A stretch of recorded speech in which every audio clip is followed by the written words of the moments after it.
Hi everybody, welcome back to another episode of Sick Beats with Jared and Sofia. I'm Sofia. I'm Jared. How's your week been, Jared? You know, I feel like the earth has been out to get everybody this week, but I'm here, I'm alive. What do you I'm doing mean? good. I don't know. I just feel like it's been a hectic week for a lot of people. It has. Yeah. Our friend group has kind of been through a lot this week. But We've been put through the ringer. Yep. But you know, we're here. We are here. And we're so excited. Happy Thursday to us. Happy Monday to all of our listeners. I hope you're having a good Monday. I hope that we are a good start to your week. I'm so happy. As of like today, we're officially on Apple Podcasts and Spotify. That's so exciting. So it's very exciting to hear us on those platforms. However you would say that. Yeah. It's also really exciting just to get the first little bit of interaction from our socials. Oh my gosh, it's been so fun. I saw that we both announced the album on Twitter, but at separate times in different tweets. And I did not expect that. And I was like, I don't know. I was like, I made this graphic and I never checked the Twitter. Yeah, you did make a graphic. And I was like, oh, she tweeted. And I was like, hell yeah. And I just deleted the tweet. No, I loved your tweet. You had a graphic. I did have a graphic. I had nothing. No, it was a cute tweet. I like how you're like first up on the menu. I was like, okay. Yeah, I want to say thank you to people on Twitter for retweeting us and quote tweeting us and things like that, just giving us some interaction. And I especially want to thank our Instagram followers for suggesting albums for us to review this week. That was really helpful because choosing a first album is not easy. Yeah, it was like there's like a standard that we had to hit right on the nose, and I was like, I can't choose this one. So shout out to Alyssa Husk. This is the album that she suggested and loves with all of her heart and soul. So as she should, because it's a good album. It is a very good album. Not to spoil the episode, but yeah, I know we're both really hype about Lil Nas X's album coming out tonight, which we will be talking about in detail next week. Spoiler alert. Episode 3. Episode 3. The baby. Not the baby. Yeah, I'm just I'm vibing. I'm very excited to be filming this podcast. We ran into difficulties again today. We're in a different studio, but we'll be back to our normal studio hopefully next week. So maybe let us know if you like the sound quality and hear better, if you like the other one, or if they're literally the same and you can't tell a difference. I love it. They probably will be very similar. These studios are pretty good. You might hear my chair creak. You might also hear us breathing a lot. Yeah, we're wearing headphones that monitor the audio this time around, and they're very loud. I don't know how to do that, what to fix, but we'll figure it out. We're here. We're vibing. Okay, so before we get into the first album discussion of the podcast ever, just wanted to plug something real quick. If you really enjoy this podcast and want to support us as creators and as a podcast as a whole, we have a bit of a support link. It's through Anchor FM, which is the host of this podcast. Thank you, Anchor FM. If you go to the description of the podcast on your podcast platform or in the YouTube comments or description, not comments, there's a link and you can choose to give us a certain amount of money per month if you want to. Give us money. You don't have to give us money, but if you want to support what we're doing and want to help us make talking about our favorite albums a little bit easier, it'd be super cool. We'd greatly appreciate it. It would go to promoting our podcast and getting us a cup of coffee before our podcast. And yeah. And I know that it's kind of awkward for us to be on episode 2 and we're already asking you for support. But it's completely voluntary and we literally don't care if you do or if you don't. Yeah, it's just if you want to support the cause, yeah, compete to be the number one fan by giving us dollars. Buy us a cup of coffee. Can you give me a quarter? Quarter? How do you say that? Quarter. Oh God. Quarter. It doesn't sound like a word anymore. Not the Midwest accent. Quarter. All right, with that little plug out of the way, it is time to talk about the first ever album on Sick Beats with Jared and Sofia. This week, we are going to be talking about Sawayama by Rina Sawayama. If you follow us on our social medias, you knew this already. Yes, and I hope that if you saw it on our social media, you gave the album a listen so that you're prepared for a discussion today. There will be a pop quiz. Yeah, that will actually also be in the description of the podcast. It is 5 questions long. Wow, you really ran with that. I really did. There's Jared a bank of questions, so they won't all be the same on your next attempt. Wow. Don't cheat off your neighbor. You're gonna have your questions are gonna be in different orders. And I know there's only like 14 songs, but like there's 700 questions for each of them. So like good luck with that. That being said, if you haven't listened to the album already, you're totally fine. We're gonna talk about this album. It's gonna be great. You can listen to it afterwards. We probably recommend it. Yes. I'm just saying probably. I do. I mean, spoiler alert, we recommend this album. Totally up to you. If you haven't listened to it already, listen to it after. Pause the podcast, listen to the album, come back. It's all up to you. So before we start discussing, I know that Jared wanted to bring up how both of us listen to a new album and how we like approach that. Yeah, because I think it's really interesting. I feel like people have very like intimate different ways about how they listen to albums for the first time. Intimate. Maybe not like. Sorry. Not like that. But yeah, I feel like everybody has like a different like method when it comes to listening to something for the first time. So I'm like curious, how do you listen to an album first? I'm going first. Sure. I mean, you intro the question, but I'm asking you. Okay, I will use this album as an example. We decided to review Sawayama on Tuesday. I think it was Tuesday night. Tuesday night, we decided on this. So naturally, all day Wednesday and all day today, Thursday, the day of recording, I have listened to this album on repeat because in order to know how I feel about an album, I don't skip anything. I listen to it on repeat. And that's kind of how I figure out my true feelings about every single song. And if there's ones that I forget about after every time I listen to them, then I know that like they didn't stick with me. Yeah. Because like I don't like I'll look at the title and I'll be like, I literally have no idea how that goes. It just kind of like becomes part of my day. Yeah, I kind of feel the same way. But like the first time I didn't do it with this album the first time, but I like to normally kind of like just sit there with my phone and read the lyrics. Especially with artists who like don't enunciate as much. Like when I'm listening to an Ariana Grande album for the first time, genius.com is up on my phone. Yeah. But sometimes you miss stuff just listening to it for the first time. So I definitely kind of gravitate towards like a lyric website while I'm listening to it for the first time. I also like to see like on Genius specifically, this is like a plug for Genius. Sometimes Genius has like annotations from the artists themselves and they're kind of like talking about what the song is about and everything. And I just find those like interesting to read while listening to the songs for the first time. So yeah, how do you at home listen to music for the first time? Yeah, please let us know. Throw us a tweet at sickbeatswithjs. Not SJ. Or comment on any of our Instagram posts. And maybe we'll talk about it in next week's episode. Yeah, maybe. Alrighty. Sawayama, Rina Sawayama. What are your overall thoughts? So I've listened to this album before. Like we decided to listen to this album for the first time, but like I listened to it really quickly. I think I listened to every song once and then I dipped. There were like a few songs that I really liked. But Rina Sawayama is really good at making music. I think she hides a lot of good messages in her songs that like aren't really going to be like apparent first listen through, but like when you dig deep and like look into the lyrics and like analyze the album, you find like all these topics that she's talking about very interesting. I mean, we'll get like deeper into it, but I mean, she talks about late stage capitalism, how it feels to be a mixed racial person, how she feels disconnect with part of her culture, how it feels to just be like in a world that might be dying, ? I agree with a lot of that, just with a lot less sophisticated thoughts. I really enjoyed this album. Of course, like with every album, there are going to be some skips. But I think that overall, as an experience through my ear holes, it's really good.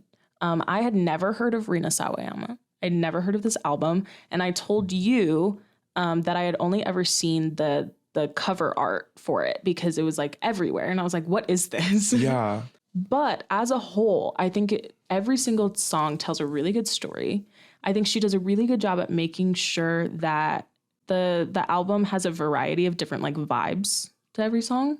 But yes, I think that it's a very well-rounded album. And like you said, she puts a lot of good messages in her songs that you probably won't notice on the first listen to unless you're like some professional music analyst or critic of some kind. Overall, I have a very positive opinion of this album.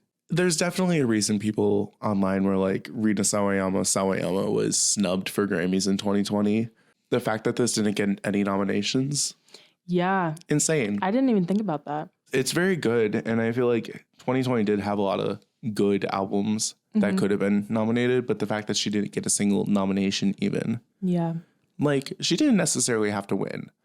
But like a nomination, some sort of recognition for the body of work she put out here. Yeah, it's really a piece of art, in my opinion. You can tell that she put a lot of thought into every single song. Yeah. Another thing I have in my notes that I wanted to mention is that I don't know how long she's been making music, but there's a lot of songs in this album that give me an early 2000s throwback. Like really, really heavy early 2000s nostalgia. Yeah, I was really thinking Love Me For Me has like this old, like, I want to say maybe 90s kind of sound. It was like really taking me like back in time kind of. I think Excess gives me like Christina Aguilera, like girl boss vibes. Exactly. I agree. So for the purpose of this podcast, we're not going to touch the live performances, the acoustic performances, or the remixes unless they like really stuck out to us. Yes.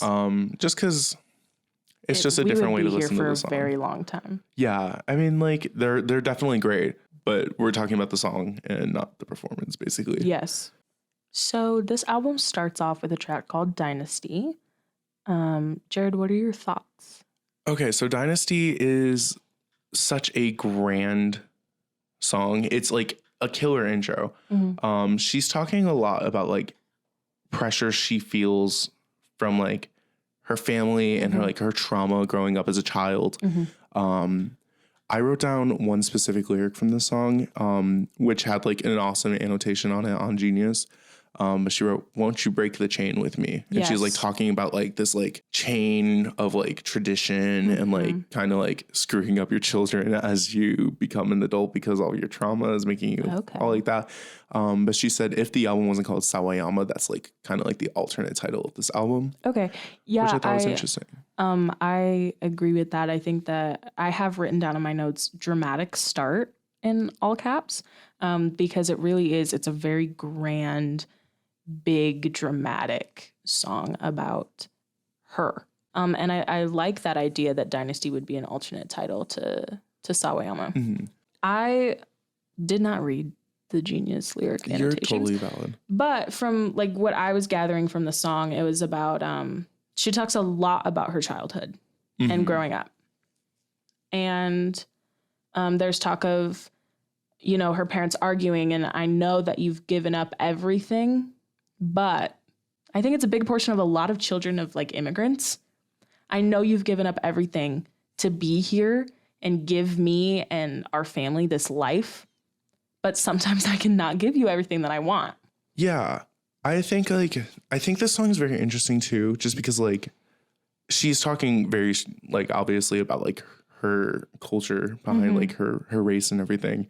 But like reading this as somebody from the LGBT community, I can kind of like feel like similar vibes. Like when she's saying like, I know you've done all this, but like here I am. Cause like I do also feel like the need to not disappoint, but at the same time, like it's going to happen. I'm my own person. People make mistakes kind of a thing. Yeah. Definitely not to the same like extent as what she's feeling, but like it still resonated with me.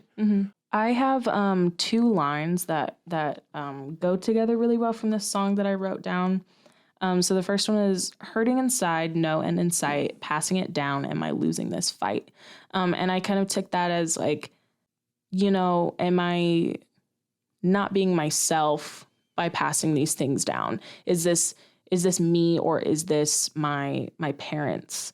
And then the other line I wrote down is now it's my time to make things right. And if I fail, then I am my dynasty.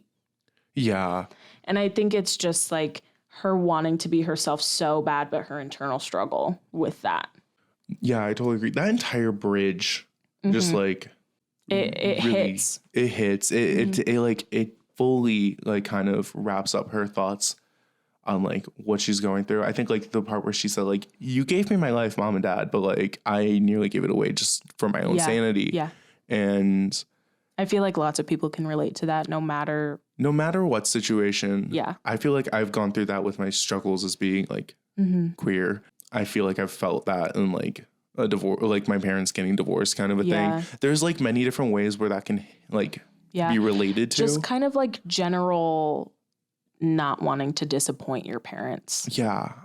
This entire, like, if you get the chance to like sit down and read these lyrics, definitely do it. There's a lot of like, she doesn't want to hide away her like culture and her heritage, but at the same time, she like is like, she's struggling. Yeah. And there's a lot of like this, do I continue to do what I've always done, or am I just like failing the people coming after me kind of a thing? Yeah. Which I like.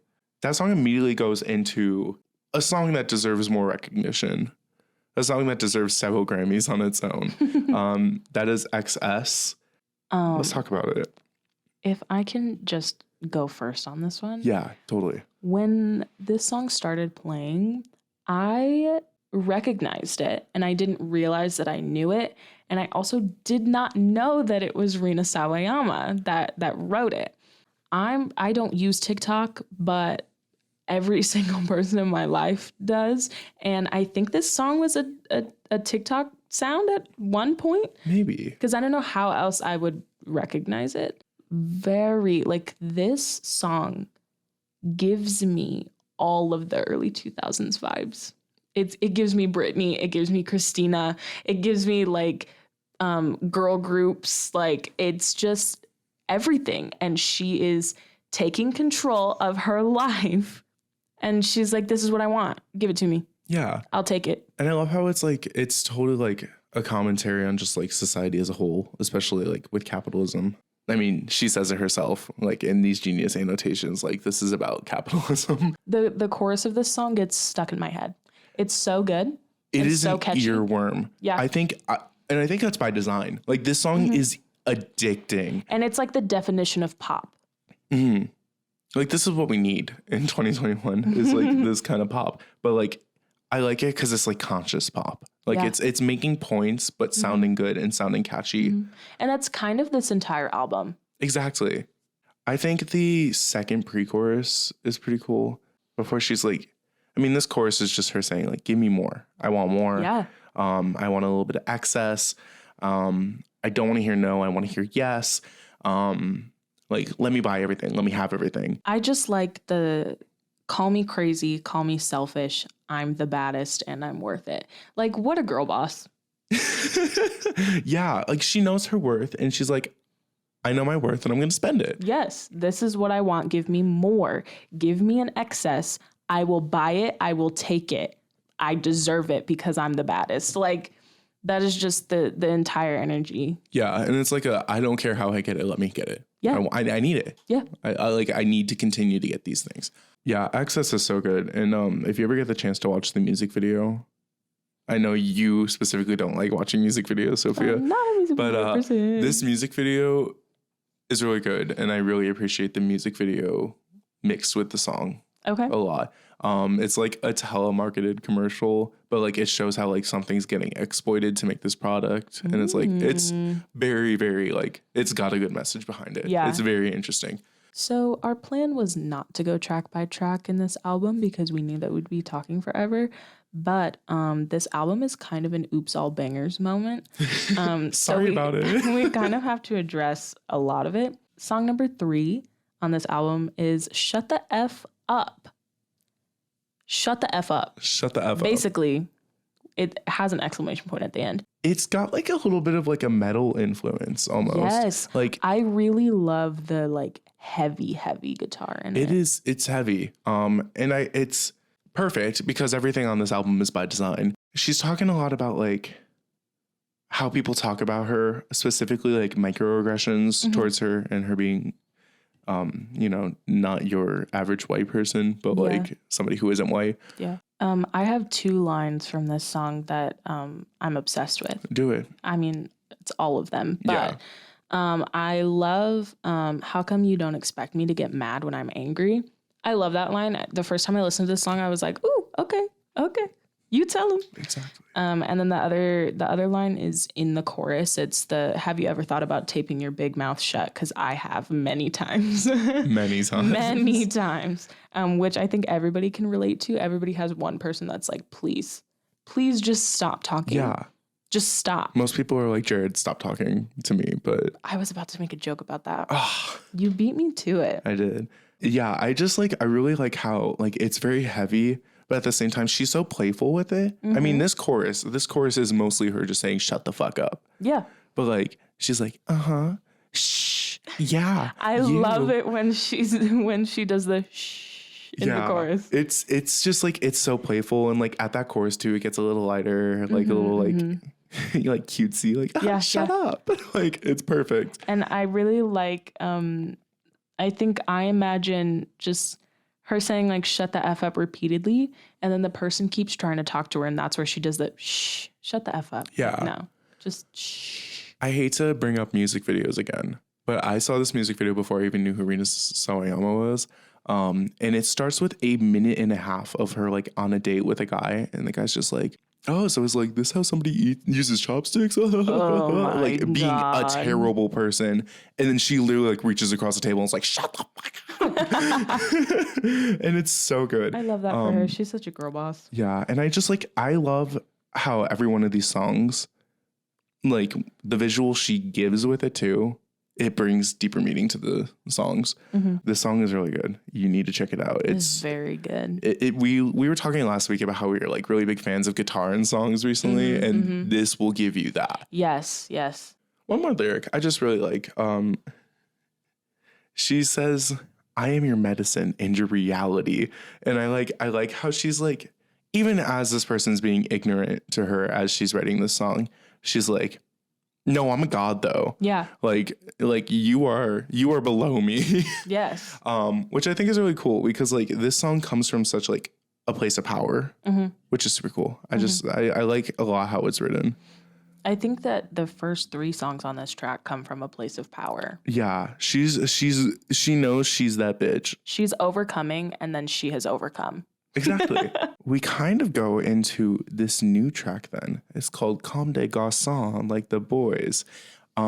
This song, if you are not using the song on TikTok, we need to make a TikTok challenge to the song. I know like the loyal Sawayama fans will like be upset that we bring this to the locals, but like this song would be perfect to just like feel yourself in, like put on a nice outfit and just like strut down the hallway kind of a thing. It is kind of like a runway, kind of like it has that beat that's like perfect with like walking and strutting. Yeah, I could like really imagine like a good like Vogue dance to this song. Yeah, that I think was going to be in my notes. It's like something that I have I think about it every single time I listen to this song, is that all I can imagine is somebody strutting and Vogue dancing to this song. Yeah. Yeah, let's get into some of these lyrics because this song is just all about being like confident, exuding confidence. But at the same time, she's saying, I'm so confident like the boys. And it's like talking about like how like men are seen as confident, but like you like need to compare yourself to a man in order to like call yourself confident as like in society's eyes or whatever, which isn't like, yeah. Unfortunately. But I like how she's like taking that and she's twisting it and she's like bringing power into it. She like, it's like every single song she's making a commentary and she's making a point, which I love. Yeah. There's a line from this song that I really enjoy that just says, girl, it's okay. You should never be ashamed to have it all. Exactly. Like girl boss moment. I cannot stress enough the amount of girl boss moments in this song. I mean, in this album. Yeah, I mean, I really like the first post chorus, and she's saying, excuse my ego, I can't go incognito. Yes. Every time you see me, about to talk about that. It's like winning big in Reno. Yes. And she's like, don't mess with me. Like, take you down like judo. I love that line so much. Her pen game. we could talk about that for hours, but like when she's writing, it's very witty. There's a point to be made. Yeah. She's confident. She knows she's that person. She knows she's it. Why would she hide that? Yeah. Like, we should be happy for her that she's confident. Yeah, there's so many lines in this song that we could talk about, because this song literally just is confidence. Yeah, like, and the best... I wish that I could have this level of confidence, but I really do not. And like the best part about it too is like it could go unnoticed. The song is so good that like you could just drown out the lyrics and just vibe. Yeah. But like the beat is really, really good for like just like bobbing along to it. Like, I mean, this would be a good like song to put in like your workout playlist, like to like have a walking break. Yeah. On the treadmill and just like really get into it. And I feel like it would be a good way to like work it back up to running, you know? It's a really good hype song. Like if you're ever feeling down about yourself, just listen to Comme des Garçons. Exactly. By Rina Sawayama. Yeah. I think we said like literally elevate your vision when you put me on your cover. Like, hello. Exactly. Use me with your brand. You'll get better numbers. Like that probably wasn't said very well. I don't have very sophisticated thoughts. Oh, good. But like, I literally just girl boss. She said, put me on your cover. I want the fanciest fit. I want my Grammy. And I want... She's like, put me on your cover. You're gonna do well. Like... And it's because of me. Exactly. Elevate your vision. Anyways. I want more. Excess. Next up on the album is a song called Akasaka Sad. And Jared has some thoughts. Yeah. So this song is kind of all about like her being sad, obviously. It ties back to Dynasty. She's like feeling sad.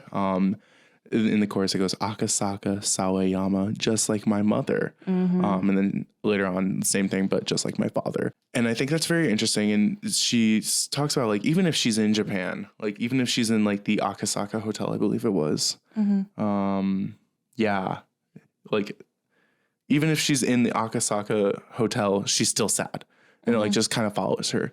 Yeah. But I think the very interesting part in this song is the second verse is all in Japanese, and it translates to like, roughly translates to, she's like, from country to country, I hear tragic symphonies, every day searching for a pain that turns into happiness.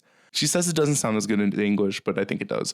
But like, she's really just talking about how like, she's like, I'm 28 years old. Yes. I still feel sad. I was about sad. to talk about that lyric. How am I like? Why am I still sad? Basically, but like here I am. I'm sad, and it's like it's interesting because it kind of like plays into the idea of Dynasty. Like if I failed, then I'm my Dynasty kind of a thing. Yeah. 28, and I still want to scream. Can't face who I can and can't be.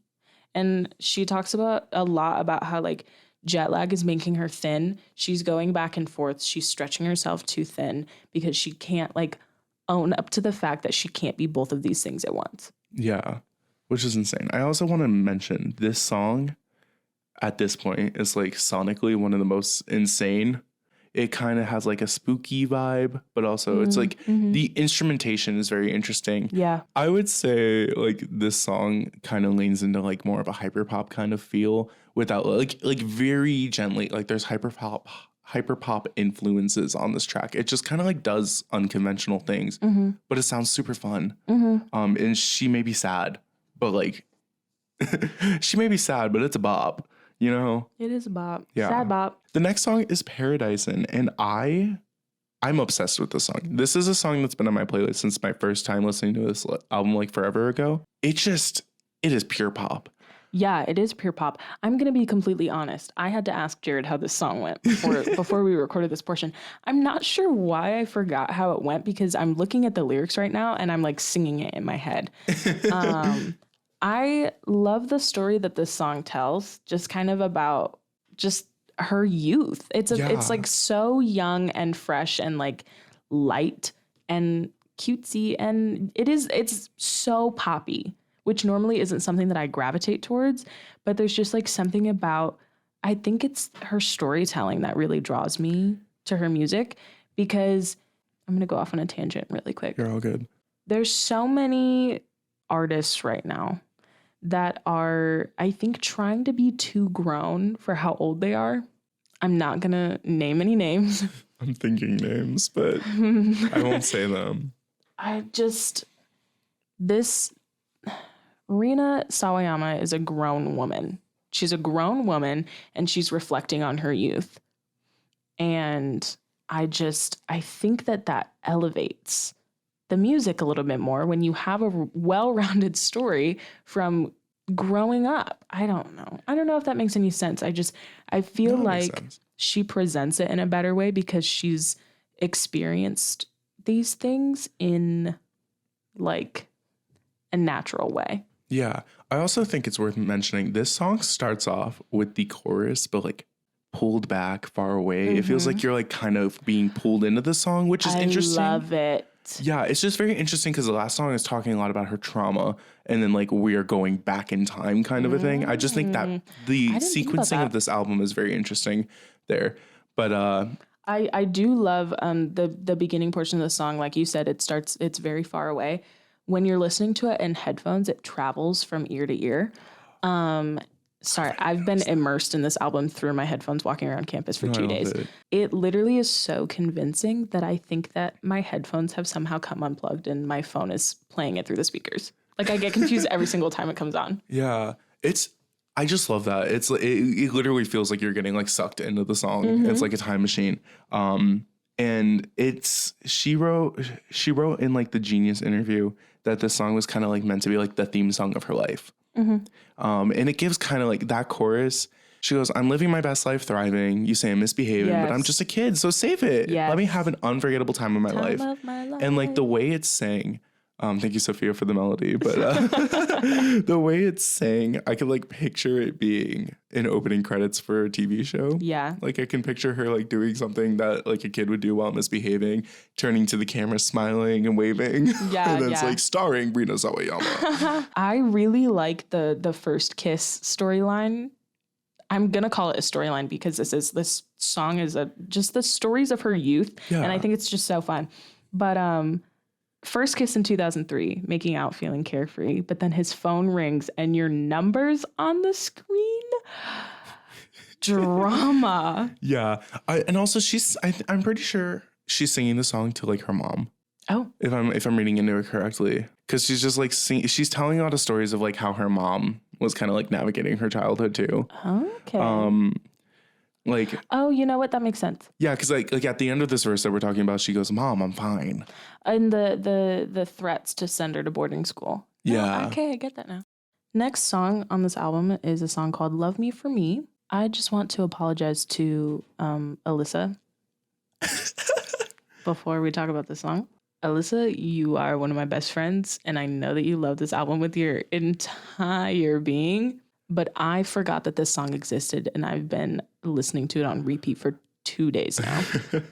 Yeah, I mean, like, we are sitting here kind of like looking at the lyrics of each song as we discuss it, and I'm looking at the lyrics, and I remember the lyrics, and I remember the message is great. Yeah. I remember the backtrack. I don't remember anything else. I can't. It's kind of... Again, the message is wonderful. Love Me for Me. I don't want to say that it's forgettable because... I mean, it's not. The message is really good. She's really, really good at storytelling. It's just this specific song, I can't place the melody anywhere. Yeah. It's a good song. We just don't remember how it goes. I just don't remember it. Which, I mean, take that as you will. I wouldn't skip it. No. It's fun.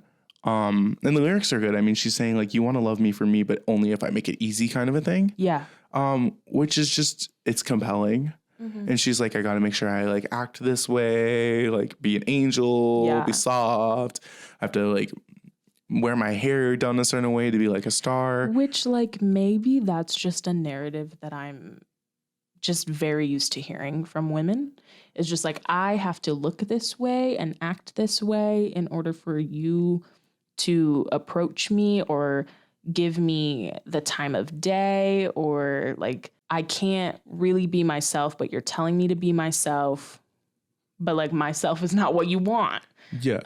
And I don't know if it's a good message, but I don't know if that's why this song doesn't resonate with me as much, because it's not as unique as some of the other songs in this album. I think this is one that we'll definitely just like have to revisit, but it's not a bad song. It's just really one that you kind of like at least for us, we need to revisit to like kind of remember.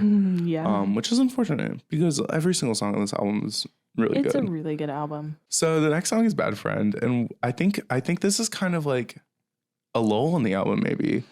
I don't necessarily I don't necessarily hate this track. I like it uses vocoder in a very interesting way. I think the message is like vocoder is like when it gets like a little techno. Oh, you know, like how there's like several voices layered, kind of a thing. It's very interesting, and like the idea of like being in a friend breakup and missing that friend is relatable. Especially like for people like us who are like just out of high school. Well, not me just out of high school, but you know, like reminiscing on high school and thinking about like, oh, there are so many people I used to talk to, and now I talk to like 3 people from my high school, kind of a thing. Yeah, which like you can kind of go into the same thing that we talked about. Love Me for me is like a friend breakup, missing that person. It's just kind of a common theme, but again, her storytelling is really, really good. She puts a lot of specific stories in this song. So that's why before we started recording this segment, I was like, who is this person she is singing about? Because like she is hurt and she is reminiscing and like being like, oh my God, like I'm such a bad friend. I guess we fell out. What was that all about? Yeah, I mean, like the song starts off like describing like, oh, we went to this one like on a trip and we like got drunk and we were like, I think they were like literally naked listening to Carly Rae Jepsen. Yeah, and then real. She's like, now I found out you are pregnant with a child via Facebook. Like, what is going on? And sorry, where is that lyric? Well, I'm also talking because I read the Genius annotations. So like I got like more context from Rina. Jared's like, I interviewed her actually. And introducing Rina Sawayama. She's like, hey. Hi, besties. Yeah, like this song is good, but it's a slower song. It's empty by design, but its emptiness kind of creates like a small little like, okay, where are we in this album? Yeah. I feel like there's always a song that makes you like look at the track list and you're like, okay, so where am I at in this album? And I feel like right around Love Me for Me and Bad Friend is like when you're like looking at your phone. You kind of get the time to think and you're like, okay, like we're checking in. Yeah. Which is not a bad thing. It just is something worth mentioning. And I like that you mentioned that it's a little bit slower than kind of like all of the rest of the songs in this album. It is slower, but it's not one of those slow songs that I think would be improved by making it faster. Yeah. It's like, it's slow for a reason. And I mean, and the reason it feels so slow too, I think, is like that first chorus is just only vocals. There's no instrumentation.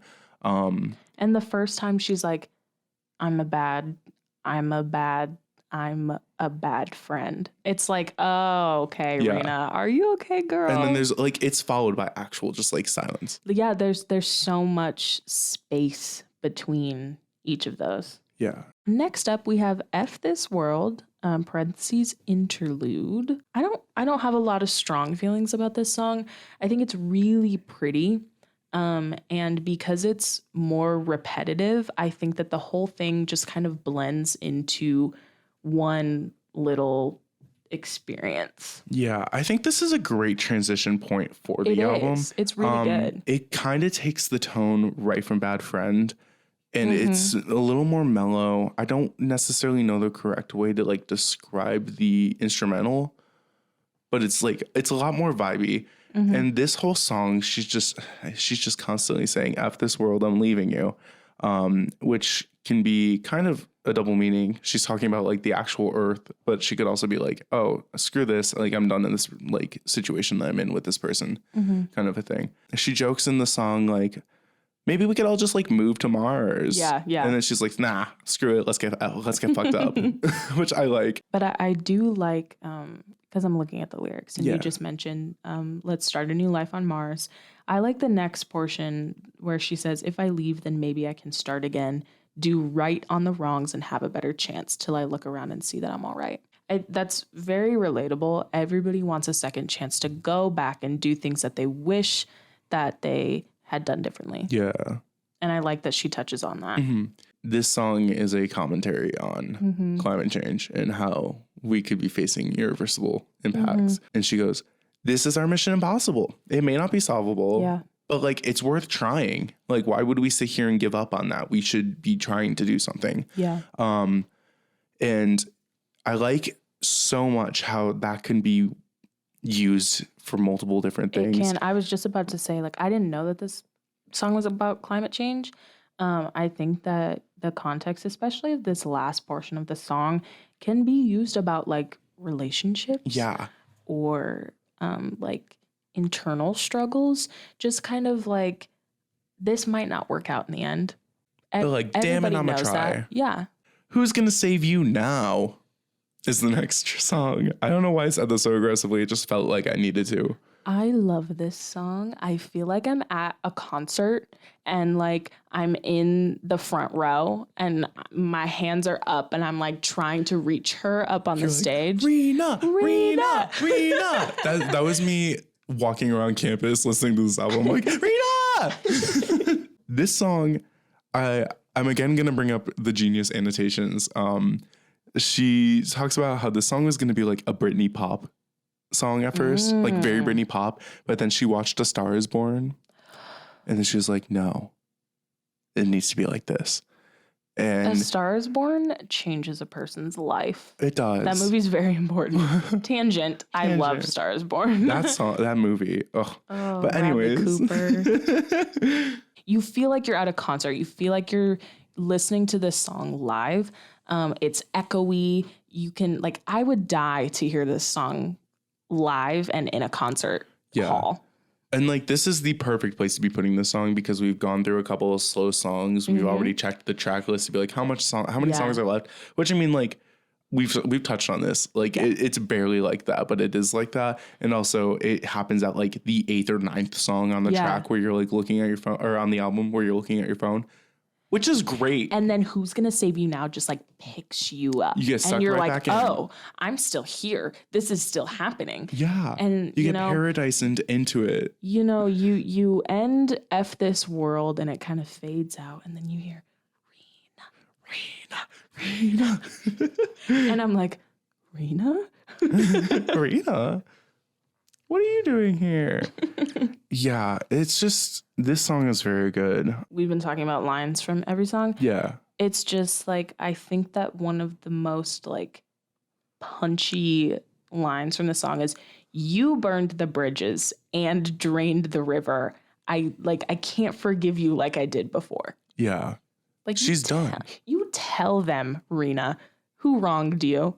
Yeah. Like, who's gonna save you now? Like, oh, she's such a girl boss. Again, it's like every single song on this album, she is in power. And it's like, she is like on this like high mountain staring down at the person who wronged her. And it's like, wah, ha, ha, who's gonna save you now? And like, absolutely position of power. She says, guess you became a project to me. Guess that says more about my psyche. She's like, baby girl, you're a mess. I'm better than this. I'm better than this. I don't need to clean up your mess. Who's going to save you? Who's going to save you now? Now that I'm gone and I'm not picking you up, who's going to do that now? Exactly. Because it wasn't you. It's a great pickup and pace in this album where like it was just kind of like we needed a little bit more of an upbeat song or I would have been lost. I'm obsessed with it. It just, again, like her more poppy songs just give me early 2000s nostalgia. Yeah. They're just so good. She's such a girl boss. I will say it over and over. This episode is sponsored by Girl Bosses. If you're a girl boss, please hit us up at Sick Beats with JS, not SJ. I'm upset. Who's going to save you now? She just like, I'm not making a point here. I'm just repeating myself. I'm just really obsessed with this song. It's so good. Next up is Tokyo Love Hotel. And this is another song that I didn't realize was by Rina Sawayama. It's so good. It's so good. Take a shot every time we say it's so good. Me last episode saying it's amazing. It's wonderful. Tokyo Love Hotel. I love it because she's making a commentary about like people kind of like make songs about Tokyo and like kind of really romanticize that culture without maybe knowing it. Mm-hmm. And her vocals are great, and my brain broke because it's so because good. the song is so good. Yeah, I mean, like, I think my favorite part about this song is just right before we go into the chorus, where she's like, I thought it was original, but after all, I guess this is just another song about Tokyo. Yeah. And it kind of, that line is cool because, I mean, it's calling out like the commodification of Tokyo and Japanese culture in Western art. But at the same time, she's like, am I not allowed to talk about this? Like, am I too disconnected? Am I too Western to be like singing about my home, my culture? Well, and the thing about that is it's not just romanticism from like a tourist standpoint, but there's also to a certain extent the place kind of wants to bring that in. Yeah. And I really like her saying, has it all gone to your head? Because there's like a give and take between especially lots of Asian countries and cities that have deep-rooted tradition and monuments and things like that, where they want people to come appreciate it, but there's a point where it gets too kitschy, like Hawaii. Yeah. I mean, like, this is a weird thing to connect to this song. But I think about like influencers going to like Japan, and I immediately think like a Logan Paul situation where like they have this idea of this culture in their head. And then they act like super like stereotypical out of what they like believe the culture is like. Yeah, they're not there to like, really appreciate and learn. They're just there to kind of like look at stuff, take pictures, and then just leave. And she says that like all the love for you is simply just for a show. Yeah. People just want to go to say that they've gone. In the bridge, she goes like, she's like, all the years figuring it out, like spent my life shutting you out. And she's talking about Japan. And she's talking about like that side of her life. And she's like, I don't want to just like stop into the Tokyo Love Hotel. I don't want to just love Tokyo. Like I want it for myself. Like I want to be able to like just be in my culture kind of a thing. It's a 10 out of 10 song. It's really good. And it's, again, it's so catchy. Even if like you don't get the message until like now when we're talking about it, you can listen to this song, you can bop your head, you can be like, yes, Rina, go off. And now that you know kind of the deeper meaning behind it, take a listen, revisit it. Yeah. See how you feel about it. And just like album pacing wise, we go from like a higher energy song to like a more like mellow song again, but it has adrenaline in it. I mean, like it's slow and like its BPM may be slow, its beats per minute may be slow, but like it is filled with just like the instrumentation is like really good. Right before the chorus starts, you get like a robotic sound where it goes like Tokyo, and then she like starts singing, and it like picks up. You get like a little like dun, dun, dun, dun, dun, like kind of like percussion kind of thing. Yeah. Like percussion based moments. I'm trying to find the right words. I might be screwing that up, but like it has a driving factor to it. Yeah. And it keeps you entertained even in its like slower state. It goes for every single song in this album. She manages to put these crazy deep and political messages into a poppy, catchy song that you could hear on the radio. And I think that's probably what her goal is, you know, to hide these big messages in these songs that are really palatable for people, because they probably won't know what it's about when they're listening to it, because the structure and the sound is something that they're used to. Yeah. And I admire that as a listener too. It's like, the way she writes her music is like, I'm not going to waste your time with like something meaningless. I'm going to give you some sort of substance that you can sit and think on. And I think like that's cool. I don't feel like there's a lot of artists doing that with their music. And if it's like deep, it's like, oh, she referenced one song in her one album, like from her one album kind of a thing. And it's not like, here is like an actual complex issue that I feel, but like it's in a like, palatable, and palatable sounds like the wrong word, but like in a way that can be digested easily and also like analyzed and like understood to a different, like truer meaning, I guess. Palatable in the sense that the style of music, again, is something that would pop up on the radio. So it's like, I don't want to say commercialized. I don't know. Like the only word I can think of is palatable. Like you would hear the song, you'd be like, oh yeah, that's probably on the radio. And like you wouldn't think twice about it. And I think that a really cool thing about all of the songs in this album is that she's kind of presenting you with this information and saying, yeah, you can listen to the beat. You can bop your head along. You can Vogue dance. But if you want to take a look into the deeper meaning, go ahead. It's right there for you. It's because I know there's like a connotation behind the word palatable, but we mean that in the best way, where it's like, it's palatable in a way where it's like, you don't have to put deep thought into it if you don't necessarily want to. Yeah. If you want to dive deeper, it's there. And if you just want to dance and you just want to listen to good music, you can. Next up is a song called Chosen Family, which is, it takes a really far step back. It's very slow. I think it has the most clear message out of like all of the songs. I don't know. What are your thoughts? I'm going to be honest. I like the meaning behind the song.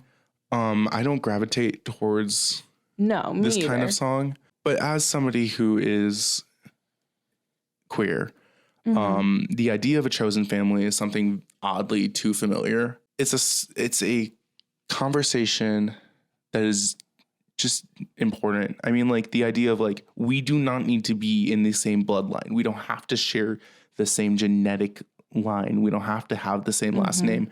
If you treat me well and I treat you well and we have a mutual love and respect for each other, we're family. And I like that she's putting that into a song.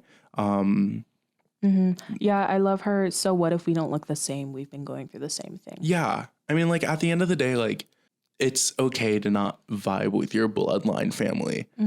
If you find a group of people that love and support you and care about you for how you are and not anything else, that's valid. Like that is good. And I would rather you have a good chosen family than like a bloodline family. Yeah. If that is not in a healthy situation for you, kind of a thing.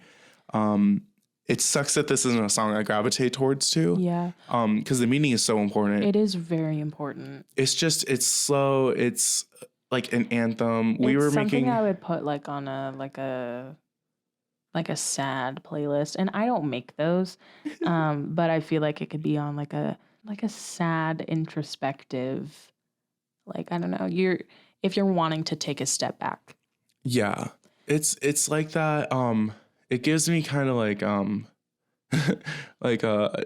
Dear Evan Hansen, You Will Be Found vibes in the sound. Oh, I was gonna say something about that.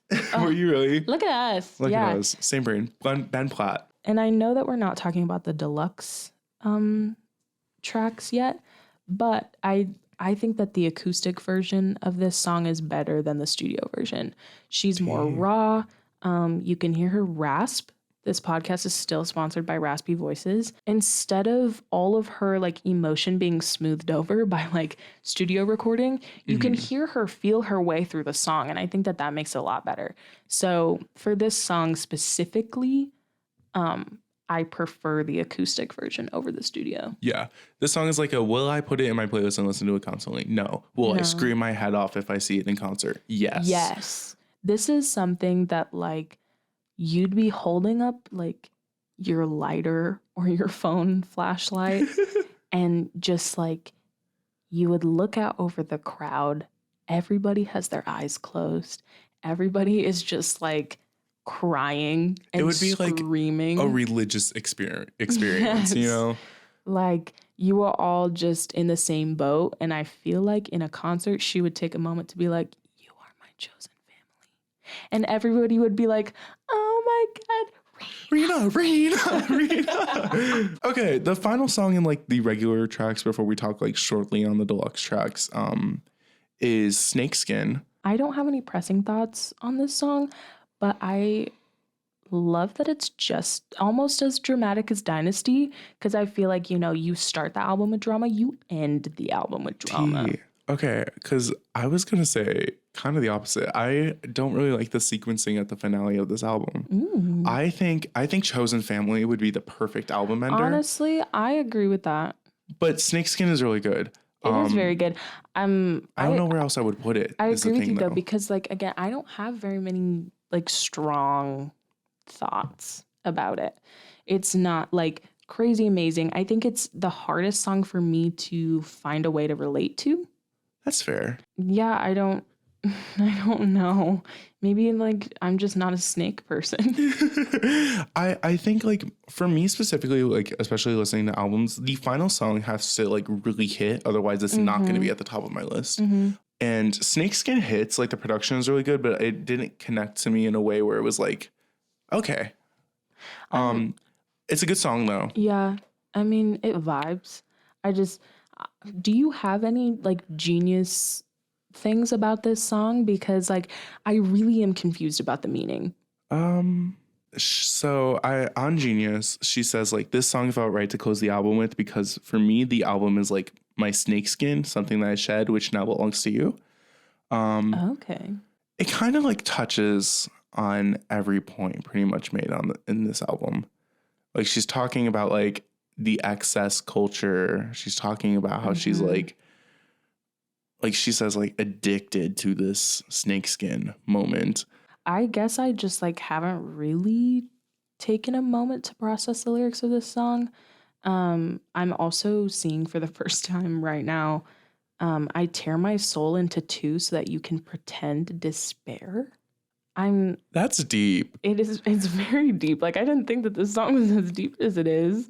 But you know that it makes sense with what she said for Genius, you know. I'm giving it to you. Yeah. I'm giving it to you so you can see this album through my eyes, wearing my shoes, and pretend that you feel exactly the same way as me. Yeah.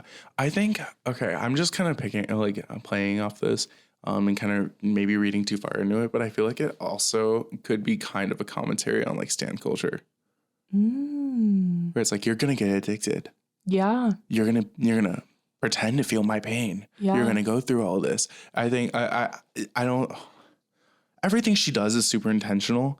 Yeah. And I don't really see anywhere where like that could really be like picked from the lyrics, but I'm connecting it. Like, yeah, it's connecting interesting to me. To think about. It's just like, it's like that idea of like, you're going to get addicted. You're going to pretend despair. Like this is exclusive. I don't know. It just kind of gives me that kind of like commentary on like the diehard stans on Twitter who like their profile picture is only Megan Thee Stallion and they're Nicki Minaj and they tweet for like they speak for their favorites. Like they're not themselves anymore. They're wearing somebody else's skin. They're speaking through somebody else's personality. We are either reading too far into this or hitting it on the nose. And I love that. I don't know. Do you agree with what we just said there? Let us know. I thought you were asking me, and I was like, girl, I don't know. We are now on to the deluxe tracks for this album. And the first one is a song called Lucid. Jared, do you have any thoughts about this song? Lucid kind of reminds me of like a Rain on Me kind of song. It's pop. It's very pop. I just read Ingenious because we are, again, looking through the lyrics, and it said this song might be about masturbation. Oh? Question mark? I don't know. Okay, I haven't like the way she sings this is in a way where it's like the lyrics don't really hit me.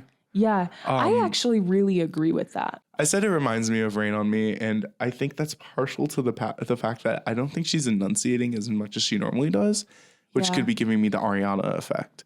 Yeah, I don't know. I mean, like this song is really good, and when it first came out, I was bumping it. And when I listened to it, I was like, oh, I'm glad to hear this song on the deluxe. I just, you know, it repeats in the chorus, lucid dreams about you. Yeah. And so, like, you know, like, there's someone on her mind. And I like that she says, you know, are you real or a hallucination? I got to know. Like, hello. I've been lucid dreaming to see you, taking all this medication to fall asleep to see you. Are you real? Yeah. Are you real? Where are you? Are you there somewhere? I really like the beginning of the chorus. Where it's like, come be my stranger in the dark. But at the same time, she's like, I don't need anybody in my arms. Yeah. Like, she's like, I'm still a girl boss, though. Yeah. Hope you didn't forget. Like, you can come with me. You're not going to catch me slipping. Yeah, I think Lucid is good. It is a good, like... It's poppy. I bought my head along to It's a good brain off, but also I can, like, look at the lyrics and, like, get I a agree with deeper meaning. that. Good brain off song. That should be a playlist. I need more of those in my life. Brain off songs I can turn my brain off to. The next song is We Out Here. I'm going to be honest again. I don't know how this song goes. I'm gonna be completely honest. This is where I get in my rant about deluxe albums. For me, deluxe albums are very hit or miss, like deluxe tracks. Mm-hmm. They either... Because We Out Here is specifically labeled a bonus track. Yeah.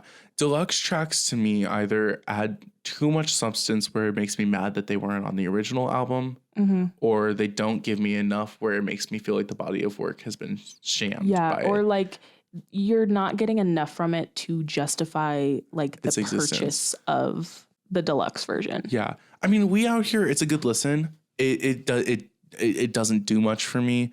If I'm going to be completely honest. Can we just like knock out the other bonus track right now? Yeah, the other bonus track, it's called Bees and Honey. Yes, it's called Bees and Honey. And I'm going to be honest, I like this one more than We Out Here, mainly because I literally can't remember how We Out Here goes, but I really like the earworminess of money, money, we like to party. Yeah. The chorus is really, really vibey and catchy. Yeah, the same thing goes with Bees and Honey. I don't think it really, like, I can see its place on the original album. I don't know if I can see its place on the original album. But, like, at the same time, I feel like it's hitting, like, the same themes of, like, excess, where it's just talking about money in our generation and, like, capitalism and stuff. And, I can get that. It's, like, a weaker attempt at talking about these things. I mean, like, in the second verse, she's like, we don't have job security. We're just, like, hustling on the side. But, like, hey, we still got money. We're going to spend it. And, like, I get it. It's catchy. It's just, I just don't think this one's for me. Yeah. Like, I'll revisit it, but I don't think it's for me. Again, I really only like the chorus. I just think that it's really cute. Yeah. I don't know. I mean, maybe that's controversial. Let us know on social media, but don't blame us. We're just vibing. We're listening to music. You're listening to music. The last track on the deluxe version that isn't live, acoustic, or remix is a song called Love It If We Made It. And this song, to my surprise, it was a good surprise.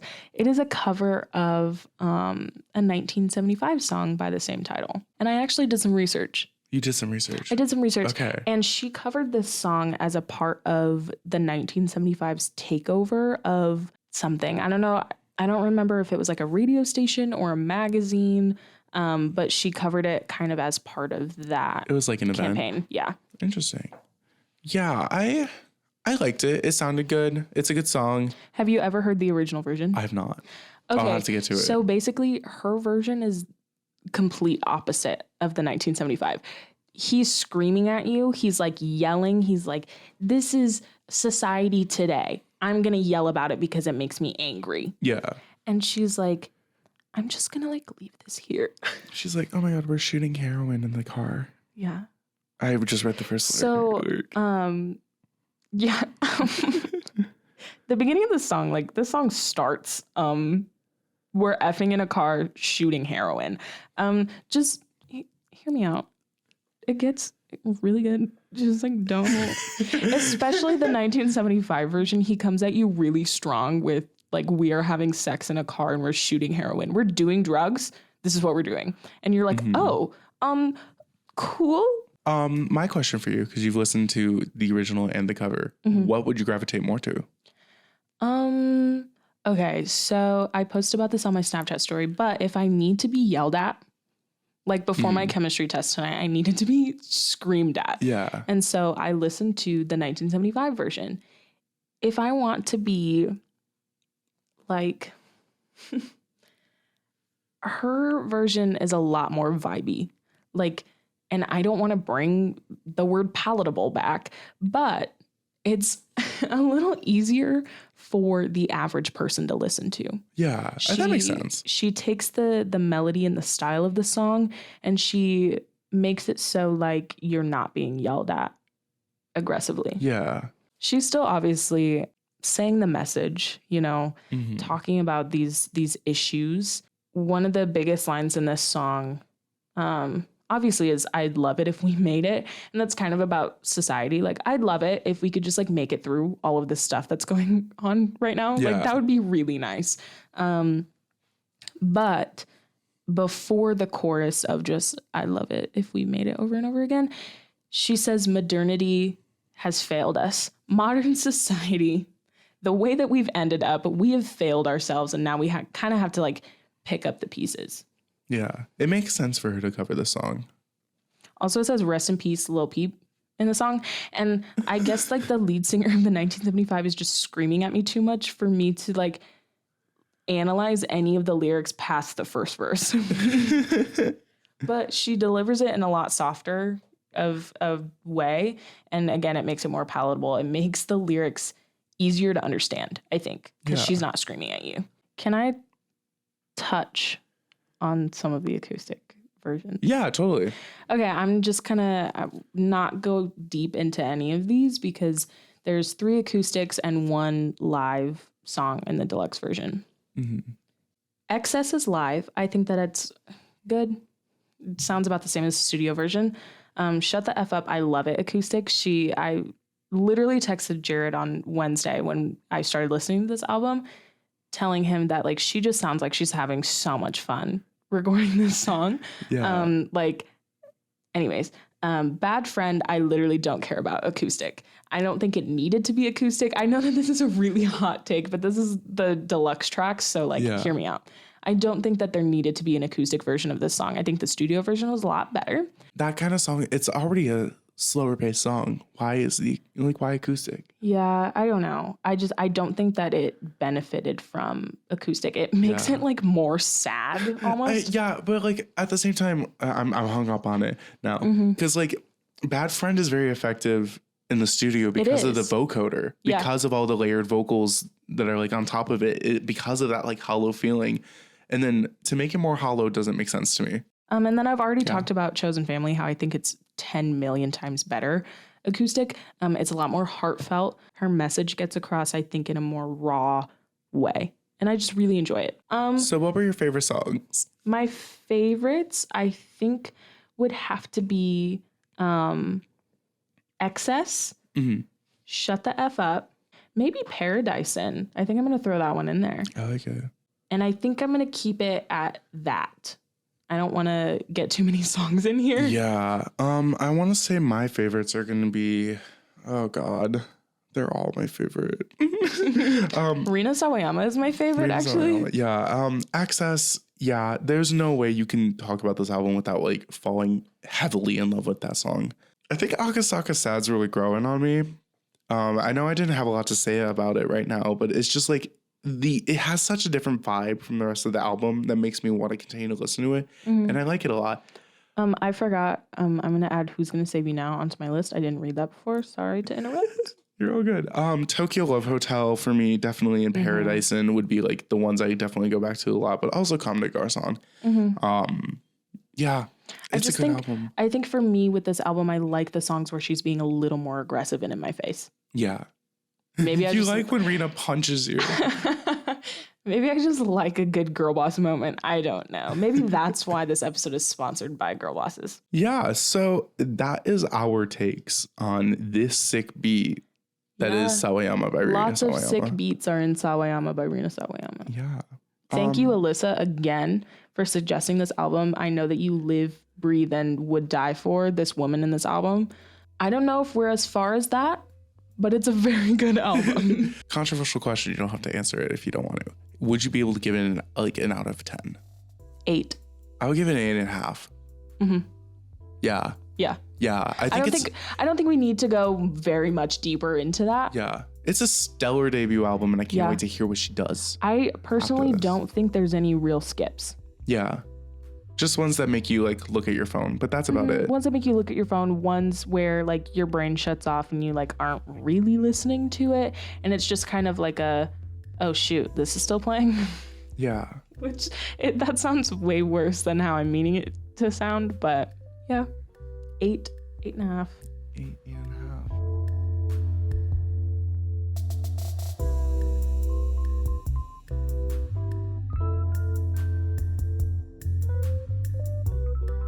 All right, everybody. I hope you enjoyed our review of Sawayama by Rina Sawayama. It was really fun to listen to. Thank you again for recommending a bunch of albums for us to listen to first. Now we're going to move into Sick Beats charts. And last week, we really expanded this segment and we talked about each song in both of our charts really deeply. But from now on, if you guys are cool with it, we're just going to talk about our top 3. And then if you're interested in knowing about more or just kind of seeing how our charts change every week, make sure to check out Spotify and our Instagram posts to see what has changed. Realistically, they're not going to change too much. Mine is all over the place this week because I had an all over the place week. But yeah, we're just going to talk about like the top 3 songs on our charts. I'll have 2 of my songs on my chart just period that we won't be talking about are the same, but the rest are different. So my number 3 song on my chart is Been Like This by Doja Cat. I kind of talked about her last week, Been Like This, and I was saying Been Like This is not the new streets because Been Like This is liked by everybody. But after watching the VMAs this past weekend and listening to the live performance of Been Like This, I have not been able to get this song out of my head. It's the new streets. I mean, I was lying last week, I guess. Like I was blinded by the fact that this song has the exact same vibe, but better. It's very chill. She's serving you vocals. The thing I love the most about Doja Cat is that she's able just to give you the most diverse sounds. She's so versatile as she really is. Like pop star, rapper, woman. She's a girl boss. She is. I don't know. She's kind of like talking about like how something has changed in like her relationship. And she's like, I don't want to be like this. Like it's since you've been like this, I don't like it. I think my favorite part is she's like, I can't put my trauma to the side when you told me I was lying and it had me feel like I died. And she's like, I've seen a grown man cry, but just to see you do it ain't special. Like I've seen that before. I don't know. I think her pen game is great. And when she needs to be serious on the track, she's able to do it. Yeah. In this song, she's really just diving in deep and being like, hey, what is happening right now? I'm not into it. Yeah. I'm not getting into it. Yeah. It's just really good. I think it deserves a listen. And that's why it's my number 3. My number 3 is actually my number 2 from last week. And it's Codependency by Orla Gartland. And I just kind of want to briefly mention things about this song again. She sounds really good in it. Orla, you really did something with this album. And I wanted to bring up another line that I didn't bring up last week. I love it. Tell us more. I actually listened to this song. Yes, how did you like it? It's so good. I love it. I probably would have put it on my chart if I had remembered it. Yeah. But I listened to it like only a couple times. Because I was I should listen to Sophia's charts and I have a better experience in this podcast. Yeah, fun fact about this album, she actually released it privately through her own label. That's super cool. Yeah. Oh my God. She's just really cool. But anyways, the line that I wanted to talk about this week, just so I'm not repeating myself, is I tackled you to the ground and made you say that I'm good at singing. I keep digging.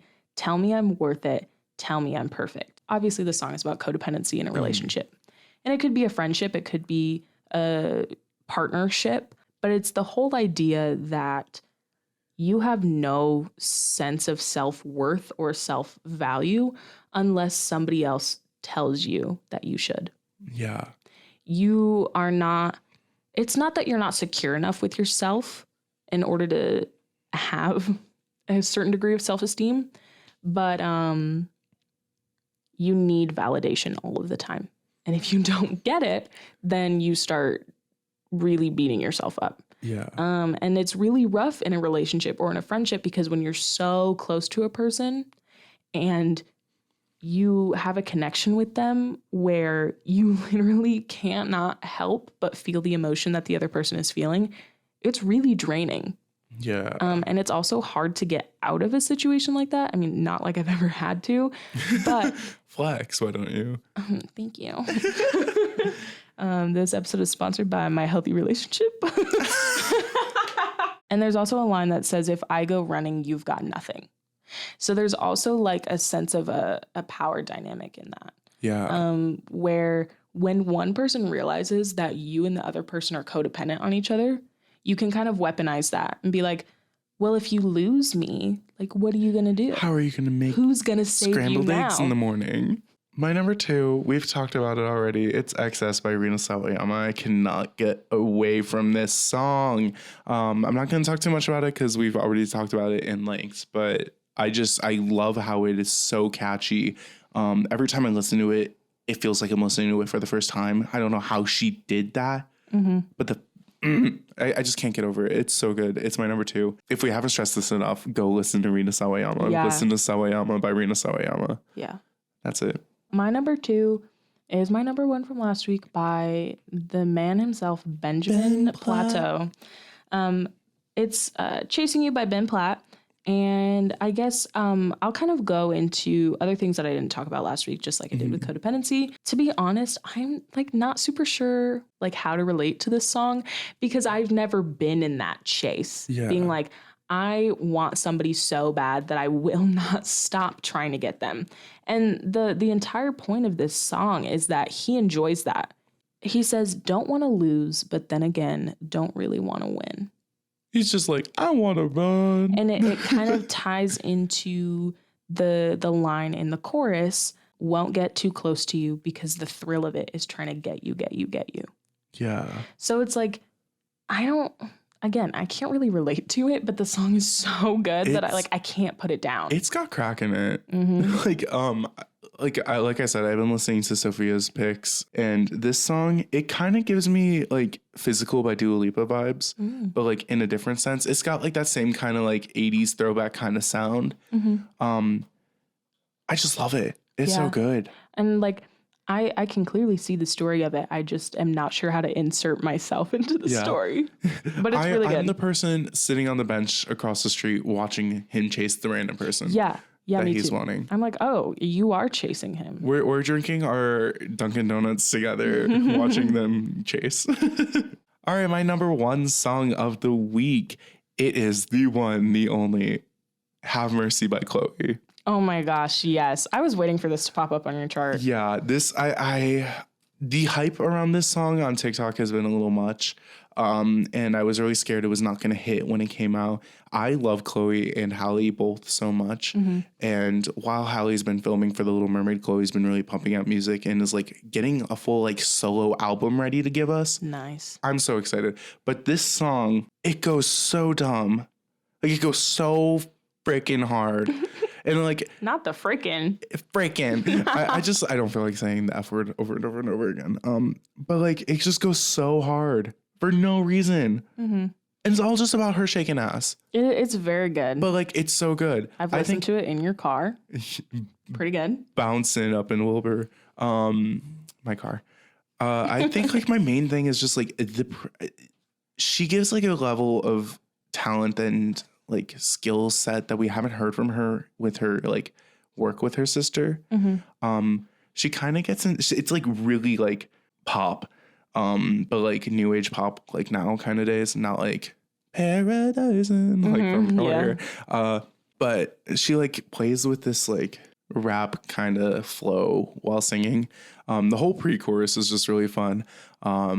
She's like, he's so goofy, call me daddy. He introduced me to his pappy. And I'm like, why pappy? Say poppy.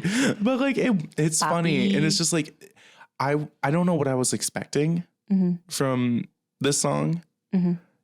But it was like 10 times better than what I was expecting. Like very good. It's just so good. And the music video is great. And her performance at the VMAs was so good. And it's every time I get into my car, I click Have Mercy by Chloe this week. I love that for you. So that's why Have Mercy is my number 1 this week. And it should be your number 1 too. You should listen to it. Oh, I'm sorry. It's not my number 1. It's okay. My number 1 this week is Who's Gonna Save You Now by Rina Sawayama. You know, it was inevitable for one of these songs to end up on my charts for this week because I have immersed myself into this album for the last 48 hours. I can't let this song go. It's so good. She's such a girl boss. I've said it a million times. I'll say it a million more. And a line that we didn't talk about earlier. She saved one exclusive. Unintentional. She says, I tried. It made me lose my mind so many times. I wish you well, but go take it somewhere else. Who's going to save you now?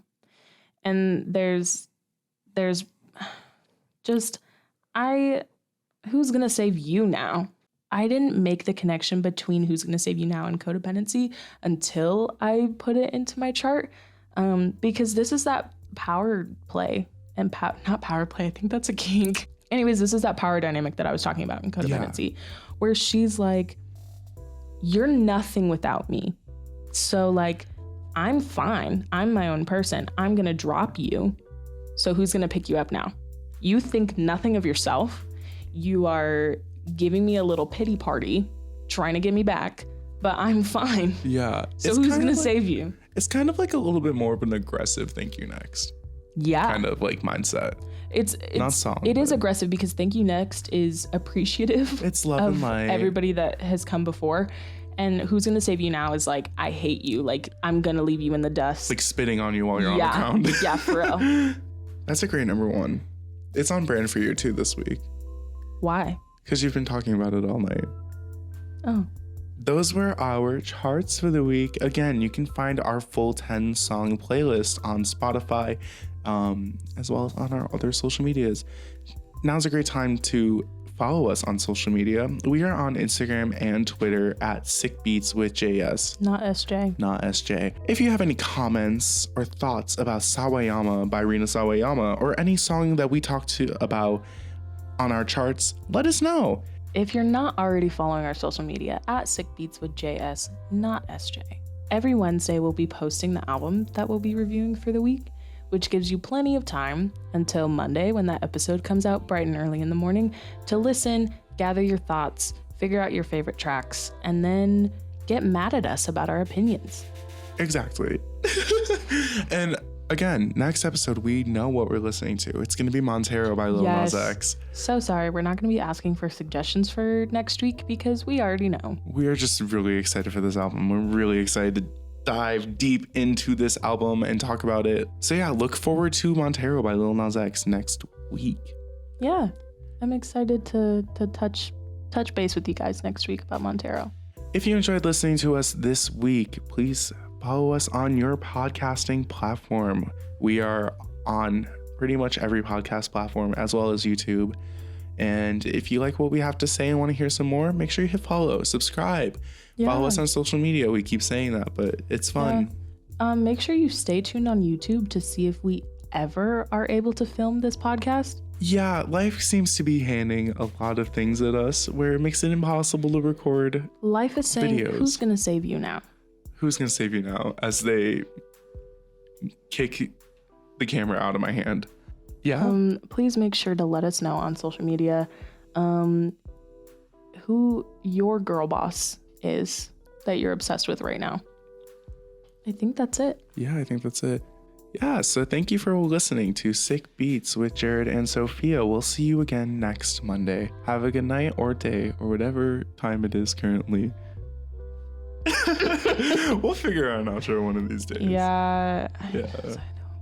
I also like us outroing it awkwardly and then fading us talking after it. It's kind of fun. Oh, so now I guess I know how this week's podcast is going to be ending.